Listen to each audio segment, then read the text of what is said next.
let me walk you through why this was such a banger trade. Okay.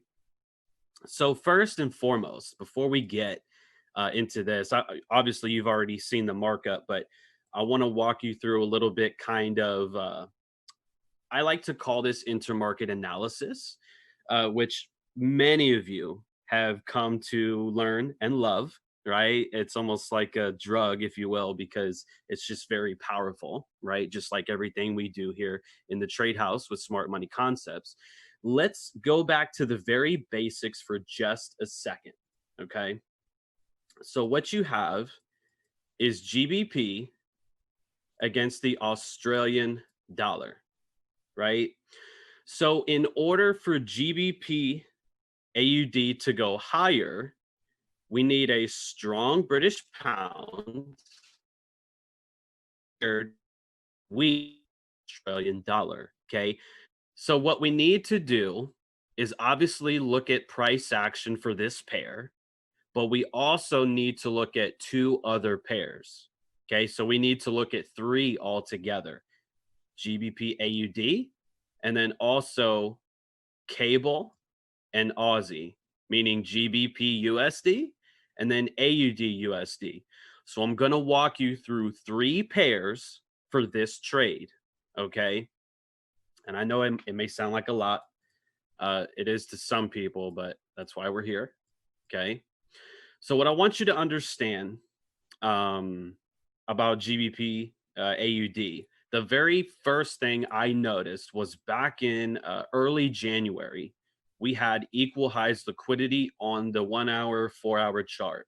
This is very clean. Okay. So that's not going to be left there. There's too much liquidity up there. But now it's a matter of when can we get in to ride this thing back the other way? So now what we're going to do is go over to cable, which is GBP USD, and we're going to start on the higher time frame, right?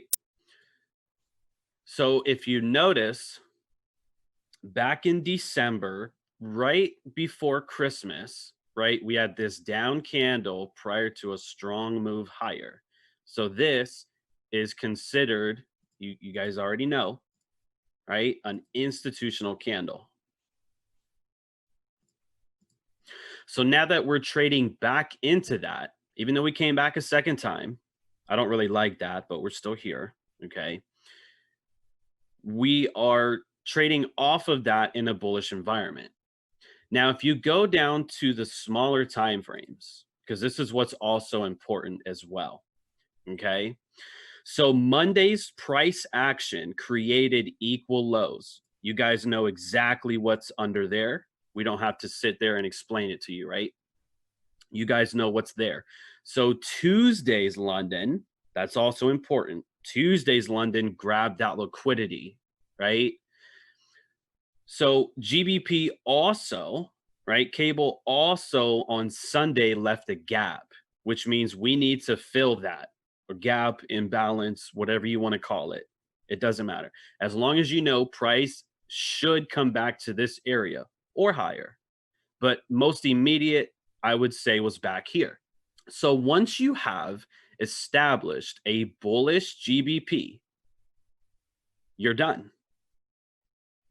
But now we need to go into Australian dollar and figure out if we can get a weak Australian dollar. Okay, now I've already got the markup, so I'm going to show you this, right? We're going to go to the 4 hour time frame and just zoom out just a little bit. Now don't pay attention to the black lines just yet. I'm going to explain that in a second. Just pay attention to the purple, right? What do you have right here? And what do you have over here?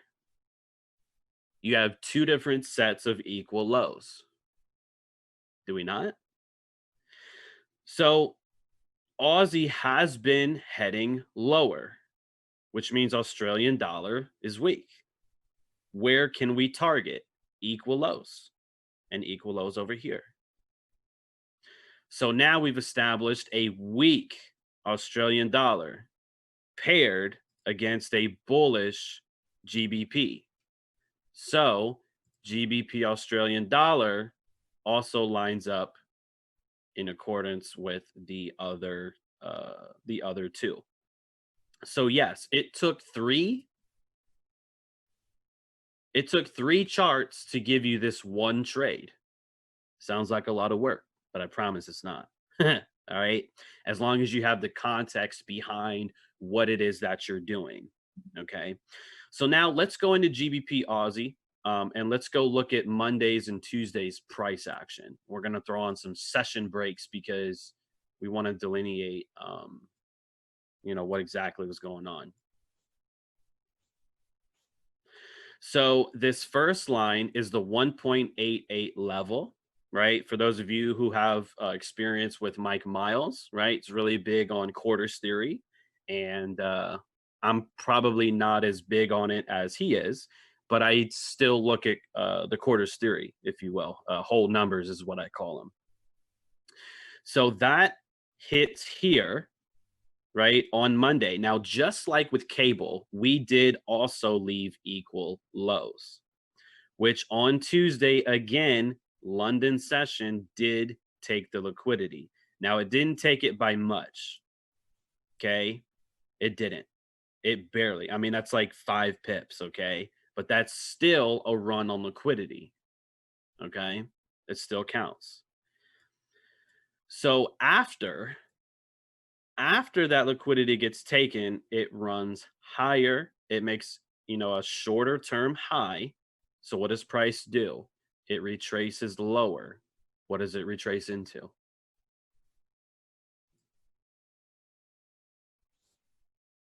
Institutional candle.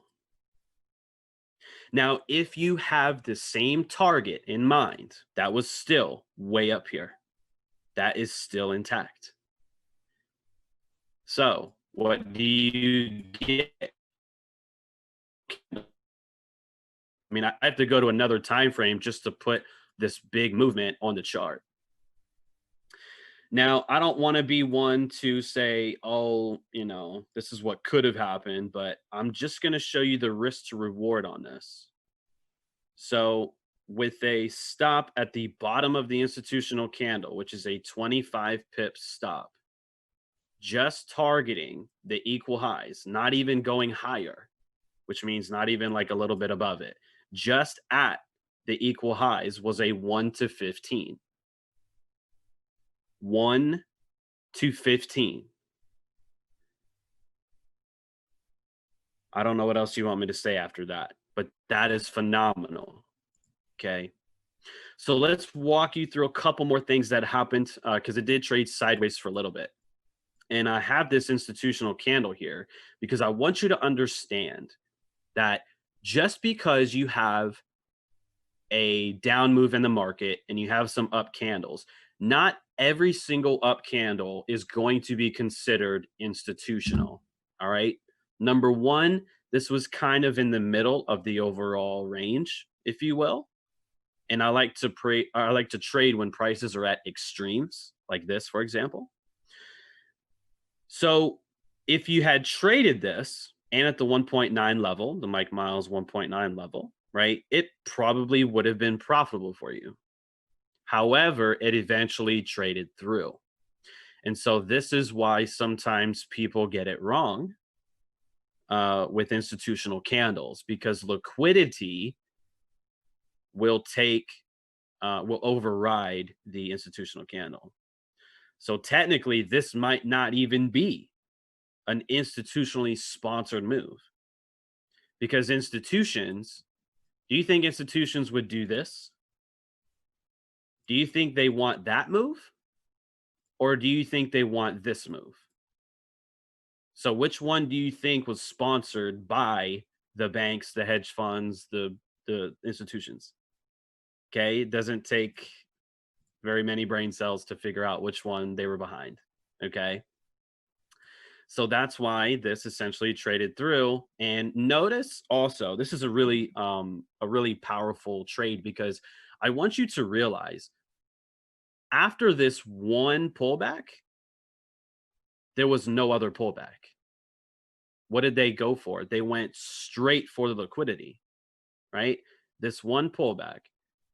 straight to liquidity. There is no other minor retracement other than maybe 30 pips. That's it. Because this is a magnet, if you will. Okay. And so they're racing to jam it up here. And that's why you get that. Look at just the last 5 hours of price action. Well, not the immediate. I mean, like, look at this because we haven't met equal highs yet. Just look at this area in here. That's how you know, because they're greedy. You got to understand, institutions, hedge funds, smart money, they are greedy. They want to hurry up and push price up there so they can then redistribute. All right.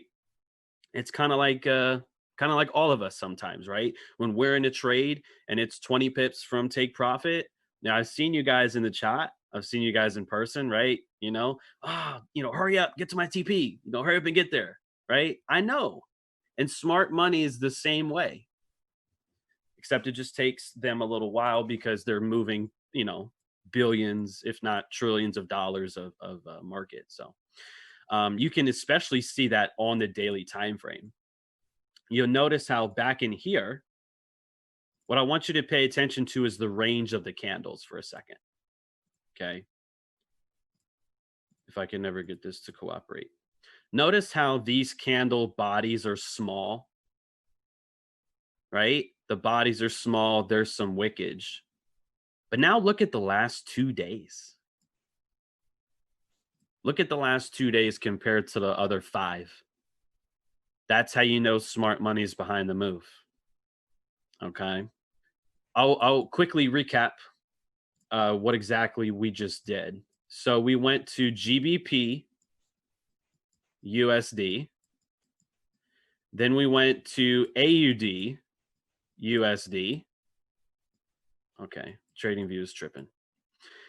To get GBP AUD. Okay. So we looked at 3 different charts to get that one banger trade. All right. I'll do one more really quick on UJ. UJ was really nice. And I've already got the markup for you. So basically what I've got over here is and you've probably already seen this over the last couple of weeks where we've been waiting for Ninja to essentially clear out the highs that are resting above these equal highs, quadruple highs, whatever you want to call it. So the market finally came higher, right? So earlier this week, before the market had opened, I was looking for basically where the market would open, trade higher, and I would want to short to go lower, which is essentially what we got here because this is Sunday's open. Right? So it opened, went higher, tanked. That's what you want to see. So any movement above the open, the weekly open in bearish markets is shortable. Okay. So I didn't get in because I don't really take trades on Monday, just like I said at the beginning of when I just hopped on.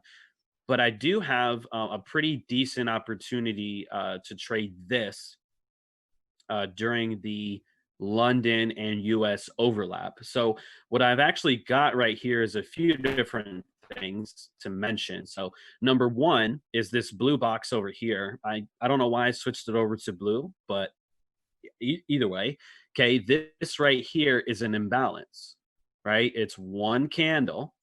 Let me zoom in. It's one candle that separates this price action from this other price action, right? So that's not going to hold.